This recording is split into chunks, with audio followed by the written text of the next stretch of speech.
அண்ணா எந்திரினா நான் இப்படி படுத்துக்கிட்டே இருக்கேன். எங்க அண்ணன் உடம்புல எவ்வளவு புண்ணு இருக்கு பாருங்க. உனக்கு வலியே தாங்க முடியல. இந்த வீடியோ பாக்குறதுக்கு உங்களை நம்பிதான் இருக்கும். கண்ணனை திரும்பி கொடுங்க, திரும்பி கொடுங்க.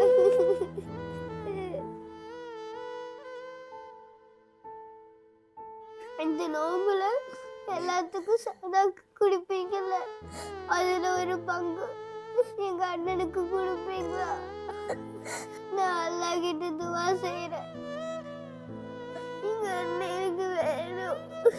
அண்ணா நான் ஒரு தடவை போறேன்னா என் கூட மதர்சா வருவியானா?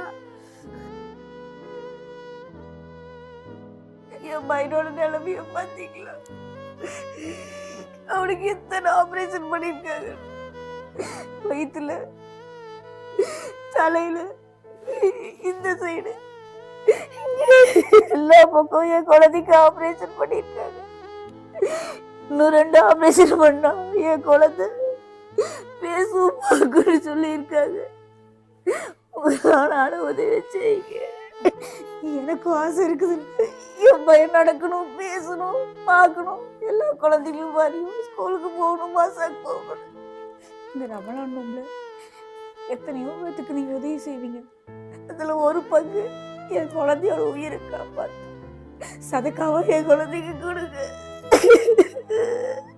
உங்களோட உதவியும் உங்களோட துவாவும் கண்டிப்பா என் உயிரை காப்பாத்தும்.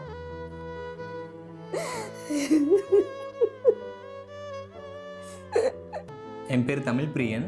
ஈரோடு மாநகராட்சி 6வது வார்டு கார்ப்பரேஷன் கவுன்சிலராக இருக்கோம். நம்ம பகுதியில் வந்து பார்த்தோம்னா சலீம் அண்ணனுடைய மகள் வழி பேத்தி பேரன் ஆக்சுவலாக ஷேக் அலாவுதீன்கிற தம்பி வந்து பார்த்தோம்னா இப்போ ஒரு 11 வயசாச்சு. முதல்ல ஒரு 3 வருஷத்தில் அந்த குழந்தை வந்து ஓரளவுக்கு நல்லா இருந்துச்சு. பல குறைபாடுகள் இருந்தாலும் அங்கங்கே நம்ம நடக்கிறது, பேசுகிறது, இந்த மாதிரி தவழ்கிறது, இந்த மாதிரி எல்லா வேலைகளும் செஞ்சுக்கிட்டு இருந்தார். அதுக்கப்புறம் அந்த குழந்தைக்கு பல பிரச்சனைகள் தலையில் வந்தது, முதுகுத்தண்டில் வந்ததுனால தலையில் மட்டுமே கிட்டத்தட்ட 9 ஆப்ரேஷன் பண்ணியிருக்காங்க. அந்த குழந்தைக்கு அந்த குடும்பத்தினால என்னென்ன முடியுமோ அவ்வளோ சிகிச்சைகளும் செஞ்சாங்க. அவங்க சுற்றி இருக்கக்கூடிய எங்கள் பகுதியில் இருக்கக்கூடிய மக்கள் எல்லாருமே நாங்கள் சப்போர்ட் பண்ணோம். இப்போது பொது வழியில் உங்ககிட்டையும் கேட்குறோம். கூகுள் பேயில் பணம் செலுத்தும் போது தடை ஏற்படுறதுக்கு நிறைய வாய்ப்புகள் இருக்குது. இதனால் இந்த வீடியோவில் தெரிகிற QR கோடுக்கோ அல்லது அக்கௌண்ட் நம்பருக்கோ அந்த பணத்தை போடுமாறு கேட்டுக்கொள்கிறோம்.